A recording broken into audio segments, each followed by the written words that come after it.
Hello guys, welcome to mining अड्डा। आज हम पढ़ने जा रहे हैं CMR 2017 का chapter number 5, duties and responsibilities of mine management, contractors, manufacturers, officials, competent persons and workman. इस चैप्टर के हमने ऑलरेडी 5 पार्ट देख लिए हैं। 5 पार्ट में हमने क्या क्या देखा था? 5 पार्ट में हमने पहले देखा था duties and responsibilities of owner, regulation number 37 में। उसके बाद में रेगुलेशन नंबर 38 में देखा था duties and responsibilities of supplier, general responsibilities of supplier, manufacturer and designer. उसके बाद में रेगुलेशन नंबर 39 में हमने देखा था रिस्पॉन्सिबिलिटीज ऑफ कॉन्ट्रैक्टर। उसके बाद में रेगुलेशन 40 में हमने देखा था duties of persons employed in mines. उसके बाद में रेगुलेशन नंबर 41 में हमने देखा था ड्यूटीज ऑफ कॉम्पिटेंट पर्सन। उसके बाद में रेगुलेशन नंबर 42 में देखा था duties of officials. Regulation number 43 most important, duties and responsibilities of manager. उसके बाद में regulation number 44 duties of safety officer. उसके बाद में regulation number 45 duties of assistant, duties and responsibilities of assistant manager. उसके बाद में रेगुलेशन 46 में देखा था हमने ड्यूटीज ऑफ वेंटिलेशन ऑफिसर। उसके बाद में रेगुलेशन नंबर 47 में हमने देखा है ड्यूटीज एंड रिस्पॉन्सिबिलिटीज ऑफ ओवरमैन, ये भी इंपॉर्टेंट है। उसके बाद में हमने रेगुलेशन नंबर 48 में देखा था duties and responsibilities of mining sirdar. अब आगे देखेंगे रेगुलेशन 49। रेगुलेशन 49 क्या किस बारे में बात करता है? Duties and responsibilities of shot firer. Shot firer क्या क्या करेगा? carry out his duties and in accordance with the provisions of these regulations and any orders made thereunder with respect to the transport and use of explosive. Shot firer क्या करेगा? Shot firer करेगा carry out his duties in accordance with the provisions of this regulation. इस regulation में जो भी provisions दिए गए होंगे वो सारे ही ड्यूटीज उसके संदर्भ में सारे ही ड्यूटीज वो अपने कैरी आउट करेगा। एंड एनी ऑर्डर्स, कोई भी orders made thereunder with respect to transportation and use of explosive. Explosive के यूज और ट्रांसपोर्टेशन से रिलेटेड जो भी रेगुलेशंस दिए होंगे और जो भी ऑर्डर्स उसको बोले जाएंगे वो सारे ही ऑर्डर्स वो फॉलो करेगा। नेक्स्ट क्या बोलता है? Be responsible for the observation for the observance by his assistants. B responsible for the observance by his assistants if any of such provisions and of any direction with a view to safety which may be given to them by a superior official.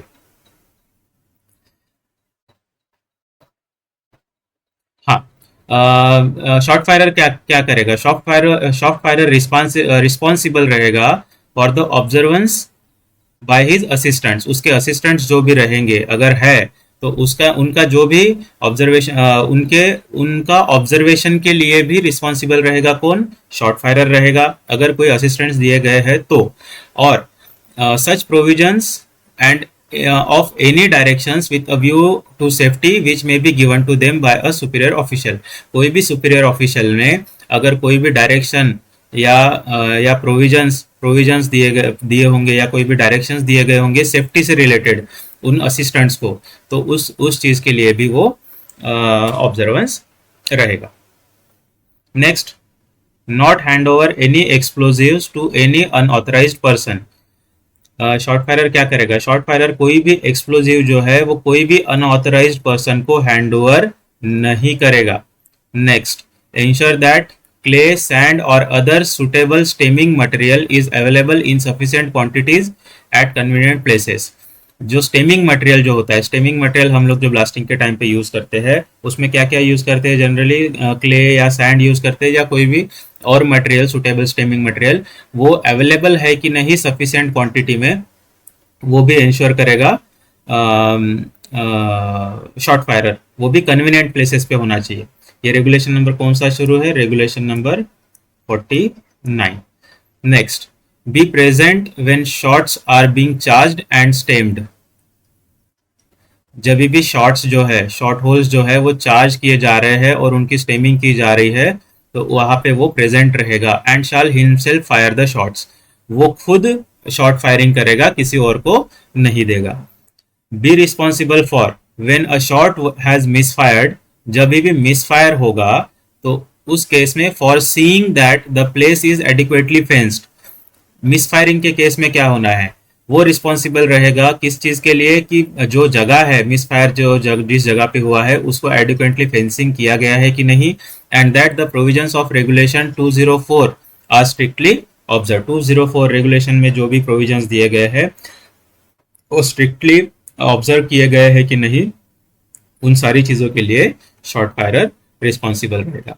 Short fire duties and responsibilities of shot firer कौन से regulation में है, regulation 49 में। अब देखते हैं regulation 50। Regulation 50 क्या बोलता है, रेगुलेशन 50 बोल रहा है duties of support man.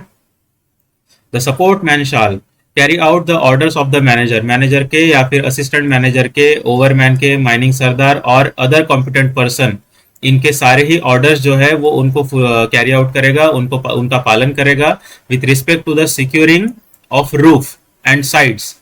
Roof और साइड्स को सिक्योर करने के रिलेटेड जो भी ऑर्डर्स देंगे manager, assistant manager, overman, sirdar और या फिर दूसरा कोई भी competent person, and the other working places, roof, sides और कोई अदर वर्किंग प्लेसेस में जो भी इंस्ट्रक्शंस दी जाएंगी, ऑर्डर्स दिए जाएंगे, वो उसको पालन करना है। एंश्योर करेगा placement of supports are strictly in accordance with the support plan. जो भी सपोर्टमैन जो होता है, वो सपोर्टमैन जो भी सपोर्ट्स इरेक्ट करेगा वो सारे ही सपोर्ट का जो प्लेसमेंट्स है वो placement strictly according to support plan ही होना है, ये चीज इंश्योर करेगा supportman. Next, at once report to the sardar or other competent person any shortage of support material in his district। Shortage अगर होता है उसके डिस्ट्रिक्ट में किसी भी सपोर्ट मटेरियल से रिलेटेड, तो वो एक बार तो भी एटलीस्ट माइनिंग सरदार को या और कोई कॉम्पिटेंट पर्सन को रिपोर्ट करेगा। नेक्स्ट क्या है, in case of use of timber be responsible to see that wood cuttings are not left in any working below ground.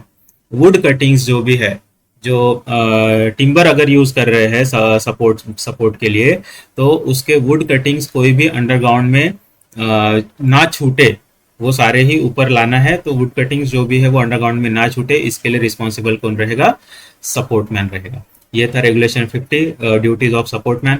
आगे देखते हैं duties of attendant of main mechanical ventilator. Main mechanical ventilator जो होता है उसके duties क्या है, regulation number 51। The person in charge of the main mechanical ventilator shall keep the ventilator running at the speed fixed by the manager. जो भी speed होगी जो मैनेजर ने फिक्स की गई होगी, उस स्पीड में वेंटिलेटर को रनिंग रखना है। ये रिस्पॉन्सिबिलिटी किसकी है, मेन मैकेनिकल वेंटिलेटर के अटेंडेंट की है। Next, examine the machinery and observe the pressure recording और water gauge and the speed indicator at intervals of not more than 1 hour and shall enter the readings of the indicator in a bound paged book kept for the purpose of the fan house। Examine करेगा कब कब, not more than 1 hour, 1 घंटे से ज्यादा का interval नहीं होना है। इसमें क्या क्या एग्जामिन करेगा, examine the machinery, machinery examine करेगा। ऑब्जर्व, मशीनरी मतलब main mechanical ventilator, main mechanical ventilator, ठीक है। ऑब्जर्व करेगा, क्या ऑब्जर्व करेगा, प्रेशर रिकॉर्डिंग्स और water gauge and speed indicator, ये तीनों चीजें ऑब्जर्व करेगा 1-1 घंटे के इंटरवल में। And shawl enter the readings, ये सारे ही रीडिंग्स जो है वो एंटर करेगा, readings of indicator in bound पेज्ड book kept for the purpose of the fan house. Fan house के पर्पज के लिए जो भी बाउंड पेज बुक रखी होगी, ये सारी ड्यूटीज उसको मेन मैकेनिकल वेंटिलेटर का जो अटेंडेंट है उसको फुलफिल करना है। नेक्स्ट क्या है, इमीडिएटली रिपोर्ट करेगा immediately to his superior official or any stoppage or damage or defect or derangement in the machinery. Machinery में अगर किसी भी प्रकार का स्टॉपेज हो जाता है, रुक जाता है मेन मैकेनिकल वेंटिलेटर, या उसको किसी भी प्रकार का डैमेज हो जाता है, या उसमें कोई डिफेक्ट आ जाता है, या उसका अरेंजमेंट जो है वो गड़बड़ हो जाता है, डिफेक्ट डिरेंजमेंट हो जाता है उसका, तो उस केस में रिपोर्ट करेगा उसके सुपीरियर ऑफिशियल को।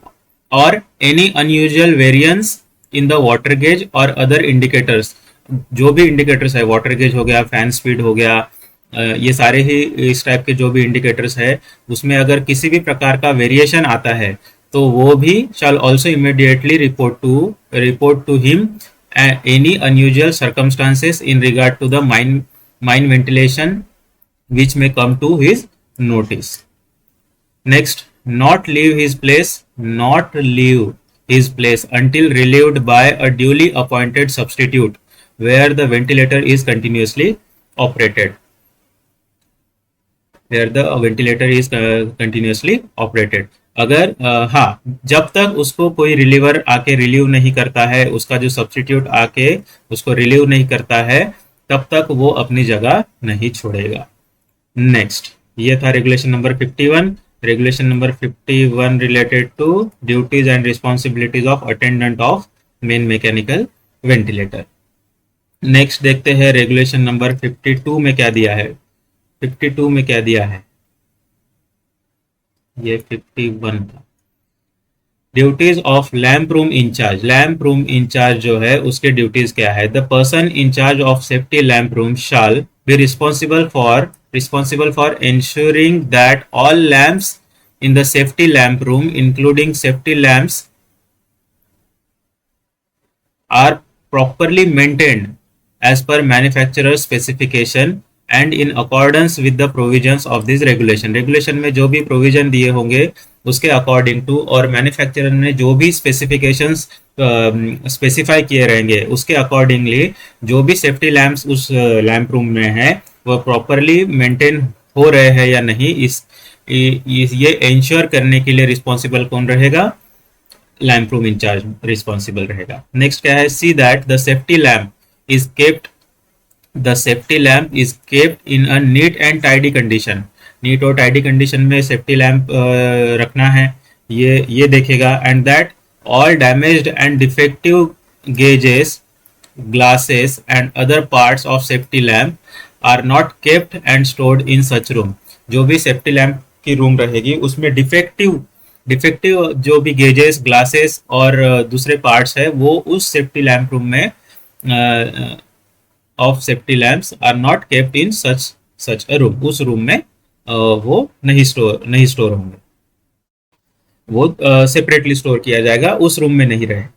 सी दैट फायर एक्सटिंग्विशर्स और other means of dealing with fire provided in safety lamp room are in good condition and readily available for use. Fire extinguishers और अदर जो भी other means of dealing with fires are provided in the safety lamp room are in good condition. ये सारे good condition, fire extinguishers good condition में है कि नहीं और रेडिली अवेलेबल फॉर यूज है कि नहीं, वो देखेगा lamp room in charge. Next, see that all records required by the regulations of for the issue, return and maintenance of safety lamps are properly maintained.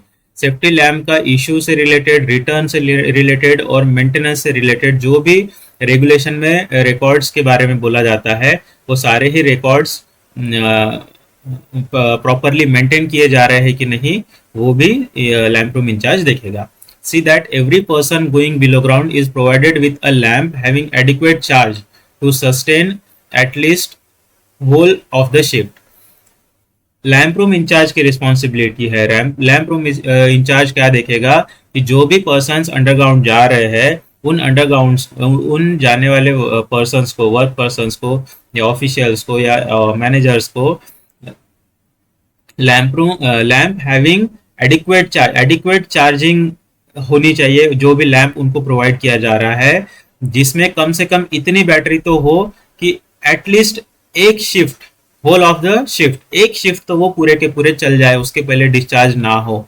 इसकी रिस्पॉन्सिबिलिटी किसकी है? लैंप रूम इंचार्ज की है. Carry out such other duties relating to the maintenance issue and return of safety lamps as may be specified by the manager or the assistant manager. Manager और assistant manager ने जो भी duties relating to maintenance issue और return of safety lamps उनको दिए होंगे, वो सारे ही ड्यूटीज फुल कैरी आउट करना उनका उनका रिस्पॉन्सिबिलिटी में आता है, उनके ड्यूटीज में आता है। ये है रेगुलेशन 52, लैंप रूम इंचार्ज की duties of lamp room in charge. Next regulation 53, duties and responsibilities of surveyor. The surveyor shall make such accurate survey and leveling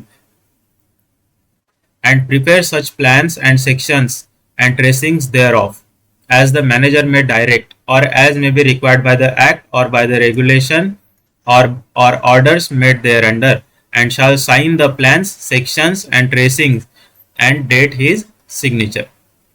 surveyor क्या करेगा? सर्वेयर ऐसे एक्यूरेट सर्वेज करेगा और लेवलिंग करेगा और ऐसे प्लान्स प्रिपेयर करेगा, प्लान्स, सेक्शंस एंड ट्रेसिंग्स प्रिपेयर करेगा जो कि मैनेजर ने डायरेक्शन दिए होंगे या फिर रेगुलेशन एक्ट या फिर ऑर्डर्स में जो भी रिक्वायरमेंट होगी उस तरीके से प्रिपेयर करेगा प्लान, सेक्शंस और ट्रेसिंग्स, एंड उनको साइन करेगा, sign the plans, sections and tracings with the date, उसमें डेट भी डालेगा। नेक्स्ट क्या है? Be responsible for accuracy of any plan and section और ट्रेसिंग्स।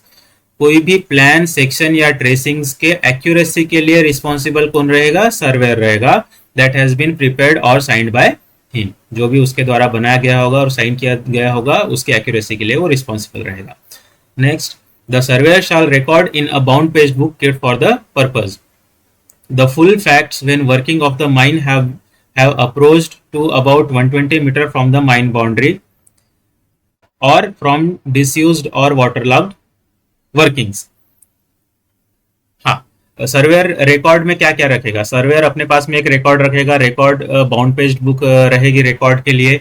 उसमें क्या क्या रहेगा? उसमें सबसे पहले तो रहेगा जब भी माइन वर्किंग्स जो है, when the working of the mine workings जो भी है वो 120 मीटर के प्रॉक्सिमिटी में अगर आते हैं माइन बाउंड्री के या फिर डिस्यूज्ड और वाटर लॉक्ड वर्किंग्स के 120 मीटर तक हम लोग जब पहुंच जाते हैं, जैसे कि माइन बाउंड्री और हमारा वर्किंग के बीच में 120 मीटर का डिस्टेंस बचा है, तो वो उसका रिकॉर्ड, प्रॉपर रिकॉर्ड वो मेंटेन करेंगे। उसके बाद में any doubt which may arise or exist concerning the accuracy of the plan and sections prepared under this regulation। अगर हमने जो भी प्लान या सेक्शन प्रिपेयर किए हैं, प्लान या सेक्शंस के एक्यूरेसी के रिलेटेड अगर कुछ भी डाउट आता है या या एग्जिस्ट डाउट, नया डाउट कोई अराइज हो जाता है या फिर एग्जिस्टिंग कुछ डाउट है, तो उनका भी रिकॉर्ड वो बाउंड पेज बुक में मेंटेन करेंगे। Any other matter relating to the preparation of the plans and sections that may like to bring to the notice of the manager. कुछ भी प्लान्स और सेक्शंस प्रिपरेशन के time पे कुछ भी matter ऐसा आता है अगर जो कि मैनेजर के नोटिस में लाके देना जरूरी है, तो उस मैटर को भी वो बाउंड पेज बुक में मेंटेन करेंगे। Next, and every entries in the book shall be signed and dated by the surveyor and counter signed and dated by the manager. उस बुक में जो भी एंट्रीज किए जाएंगे वो सारे ही एंट्रीज जो है signed and dated by the surveyor and counter signed and dated by manager. ठीक है, नेक्स्ट देखते हैं। Provided that where in any mine two or more surveyors are employed, each of the surveyors shall make the entries aforesaid in respect of the workings in his jurisdiction or of the plans and sections in his charge। अगर किसी mines में दो या दो से ज्यादा surveyor's है तो उस केस में क्या करेगा?